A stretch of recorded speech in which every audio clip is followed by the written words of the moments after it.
Welcome to this presentation for CMPT 433 Spring 2025 for the Gesture Tower. This demo goes over the brief overview of all the hardware components and how they interact with each other, as well as a list of commands, and finally the demo. So as a brief introduction, we're using MediaPipe for hand gesture recognition.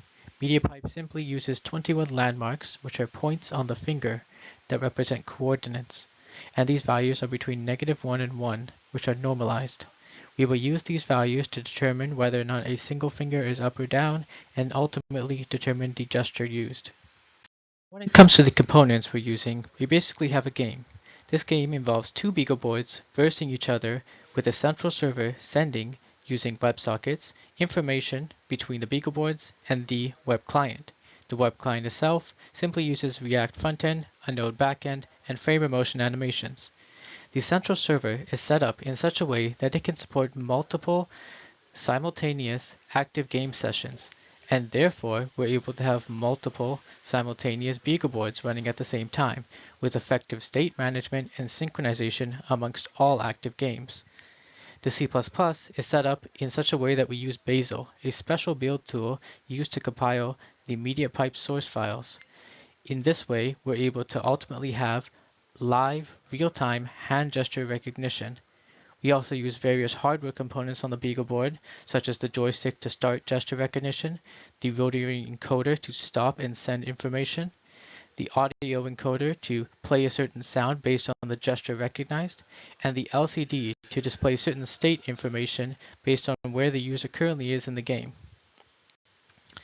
Now, off to the commands that the user can use, and finally, the demo. Every BeagleBoard has a bunch of commands that are available to a player upon start. Help, which shows all the commands. Set name, which sets the name. List rooms, which shows all available rooms. We have join room and create room, which create room will create a room and update it on the client, and join room will join a created room. We have ready and not ready. This just sets the status of the game. We have start and stop, which is for gesture detection, webcam test, which is for debugging, as well as start timer and stop timer and display timer, and exit exits the application. Hello, this is the demo for our 433 project Gesture Tower. We have three different components. We have a web client that shows game state and allows joining and creating of rooms. We have two players that each run a C++ application hosted on their specific Beagles. So the first thing we're going to show is starting and joining a room. For example, player 1 here, he can start the game with sudo./gesture_game, and it'll initialize all our modules and then give you a bunch of commands. First, you have to set your name, so we know the name of the player joining. Then we're going to create a room. The name of that room is 700, and if you go here, you'll see immediately the web client is updated and automatically join the player, as you can see from 1 out of 2 players. Next, we're going to have player number 2 join that same room. He's going to set their name to Wes, then he's going to join that room with that room ID that we showed earlier. Perfect, and now immediately you'll see the web client update with 2 out of 2 players full. So now we're going to click on the view room,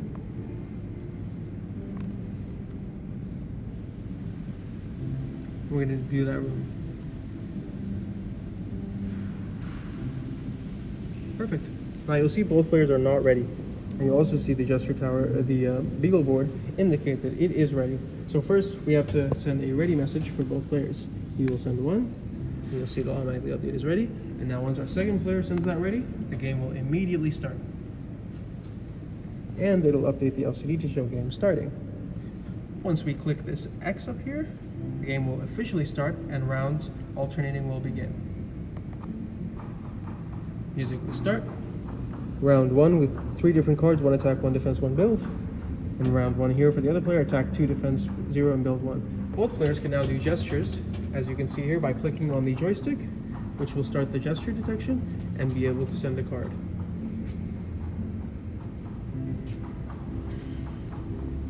Defend detected, and then we'll send it with the rotary encoder, which sends it immediately. Other player will do the same, which immediately updates the game state. And And then as soon as that, it'll progress to the next round, 30 seconds, with new cards. And now they have to do the same thing again. They'll back up and they'll both do it at the same time.